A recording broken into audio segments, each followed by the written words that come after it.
আমাদের এই মুহূর্তে প্রায় 1,23,34,000 প্রায় আমাদের গবাদি পশু মজুত রয়েছে।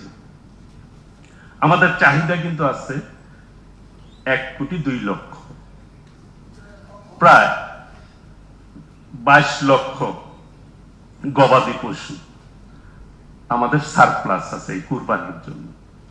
সেজন্য আমরা বলেছি বাইরের পার্শ্ববর্তী দেশ থেকে আপনারা জানেন যে অনেক গবাদি পশু আসে, গরু আসে, সেটি কিন্তু এই মুহূর্তে আমাদের প্রয়োজন নেই। আমি আরেকটি কথা বলতে চাই, যেহেতু এখানে সবচেয়ে সচেতন মানুষ এখানে সমাজে, এই দেশে ঢাকা বিশ্ববিদ্যালয়, প্রাচ্যের অক্সফোর্ড, এখানে যারা উপস্থিত হয়েছেন প্রত্যেকেই সচেতন, বিবেকবান। আপনাদের বিবেকের কাছেই প্রশ্ন রাখতে চাই এবং যারা শুনছেন, যারা শুনবেন তাদের কাছে প্রশ্ন রাখতে চাই। এই যে গবাদি পশু আমরা কুরবানি দেই কি আল্লাহকে রাজি খুশি করার জন্য, এবং হালাল ভাবে সেটা করে থাকি আমরা। এই যে চোরাই পথে যে কুরবানির গরু আসতেছে, এটা অবৈধ বলবো আমরা। যদি এসে থাকে, আমরা কিন্তু নির্দেশনা দিয়েছি যে বর্ডার এলাকায় কোনোভাবে যাতে এবার গবাদি পশু ওই পার থেকে না আসতে পারে, সেই ব্যাপারে সর্বোচ্চ পদক্ষেপ আমরা নিয়েছি। তারপরেও যদি চোরাই গরু কি আমরা কুরবানি হবে কি হবে না, অবৈধ গরু কুরবানি হবে কি হবে না, এই ব্যাপারেও তো আমাদের সচেতন থাকা উচিত নাকি? আমরা যারা ক্রেতা তাদেরও কিন্তু এই ব্যাপারে সচেতন থাকা উচিত। আমাদের পর্যাপ্ত আছে আল্লাহর রহমতে, আমরা দিন দিন এই সেক্টরে উন্নতি করতে পারবো। এবং আমরা একসময় যেরকম বলতাম মাছে ভাতে বাঙালি, আমরা বাংলাদেশের মানুষের চাহিদা পূরণ করে এই সেক্টরে সর্বোচ্চ রপ্তানি আয় করতে সক্ষম হব ইনশাআল্লাহ আমরা।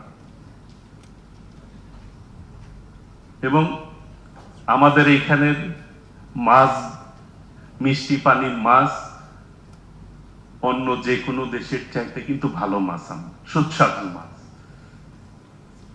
এবং গরুর ক্ষেত্রেও যদি বলি যে আমাদের গরু, দেশি গরু যেটি, সেটি কিন্তু খেতে খুবই সুস্বাদু। এটাও কিন্তু আমরা রপ্তানি করতে যাচ্ছি, কারণ আমাদের দিন দিন এই সেক্টরে আমরা উন্নতির দিকে যাচ্ছি। আমরা যত এই দিকে কাজ করব তত, এবং আমরা যত সচেতন থাকব এই সেক্টর তত বেশি আমরা আগাতে সক্ষম হব। আমি আর সময় বেশি নিব না। এর মধ্যে আমাদের অনেকগুলি কাপ্তাই লেক, যেখানে মাছের মূল আমরা ভালো মাছ পেয়ে থাকি, অনেক হালদা নদী, যেটি আমাদের মাছের পোনার চাহিদা মিট আপ হয়, সেটির ব্যাপারে আমরা কিন্তু পদক্ষেপ নিয়েছি। গত সপ্তাহে কাপ্তাই লেগে প্রায় 60 টন মাছ আমরা অবমুক্ত করেছি। আমরা কাজ করে যাচ্ছি। আপনারা মূল্যায়ন করবেন 2 বছর পরে বা 3 বছর পরে, আপনারা কথা বলবেন যে সরকারের পদক্ষেপে দেশে লাভ হচ্ছে না লস হচ্ছে। আমরা চেষ্টা করে যাচ্ছি, আপনাদের সকলের সহযোগিতা সমর্থন চাচ্ছি। যেভাবে আন্দোলনের সময় সহযোগিতা করেছেন, আপনাদেরই সরকার, এদেশের জনগণের সরকার, যেটি আমাদের মাননীয় প্রধানমন্ত্রী বলেছেন, করব কাজ করব দেশ, সবার আগে বাংলাদেশ। আমরা বাংলাদেশকে বুকে ধারণ করে পথ চলতে চাই। এই বছরে আমরা একটা প্রকল্প চালু করেছি, প্রায় 24 কোটি টাকার ব্যয়ে এই পর্যন্ত আমরা 40,000 জেলে পরিবারকে প্রায় 80 কেজি চাউল 2 মাসের জন্য, 12 কেজি আটা, 16 কেজি আলু, 10 কেজি তেল, 8 কেজি লবণ, 12 কেজি ডাউল, যাতে একটি পরিবার 2 মাস খেতে পারে। প্রায় 6,000 টাকার অধিক পণ্য আমি নিজে থেকে ডিস্ট্রিবিউশন করেছি।